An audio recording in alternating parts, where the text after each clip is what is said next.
pale Qur'ani iliposema laqad kana lakum fi rasulillahi uswatun hasana, kwamba hakika awe mtume kwenu nyinyi ndio kiigo chema. Ni tangazo la Mungu ambaye kaumba dunia na kaumba vitu vyote. Anatangaza kwamba wa kuigwa ni mtume.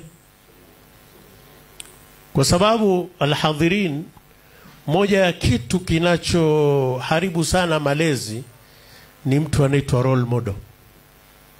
Role model ni ule mtu ambaye wewe ndio unayemuiga, ndio unayemfuata.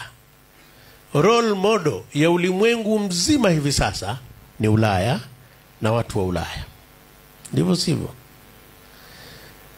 Tabia za watu vijana wa kiume kusuka, vijana wa kiume kuvaa hereni, vijana wa kiume kukaa tena zaidi ya masaa matatu wanapaka poda tu mtoto kiume. Tabia hizi hazikuwepo, si zetu huku, lakini tuliona kuna role model wetu ni watu wa Ulaya. Ndivyo sivyo? Watu wote waliiga ile. Walipofanya role model ni watu wa Ulaya, angalia ulimwengu sasa mahala ulipofika. Wale waliokuwa kisuka wakitulazimisha tusuke, na hakulazimishi, unasuka, sio anatumia mbinu gani.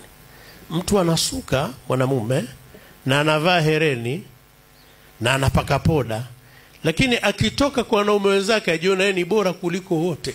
Hii mimi ndio kitu inanistajabisha. Yani stajabisha sana kwamba huyu mbona ndo ajiona mjanja sana na kasuka. Na haishi kusuka, atashusha ile suruali yake. Ule mwendo anavyotembea tu unaona kabisa huyu ajiona ni bora kuliko sisi wote. Sijui kuna kitu gani wanapandikiza hapa. Imeenda zaidi ya miaka 20. Sasa hivi watu wa Ulaya wenyewe wanakuambia sasa kwamba sasa ile suruali sasa ivue kabisa uolewe.